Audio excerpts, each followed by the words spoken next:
seminal honor for Dr. Alifa Maybank, an Antiguan who has been a pioneer in health equity. To be able to, one, also, be Antiguan and this also be elevated as both an Antiguan and American opportunity is exciting. And I think the other part, well, it's grounding, really.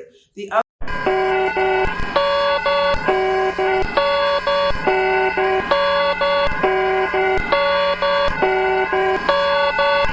A large earthquake of a magnitude of 7.7 has occurred off the coast of Guadeloupe. If you are in the parishes of St. Mary, St. Paul, or St. Philip, please make your way to high ground. Thank you for your attention.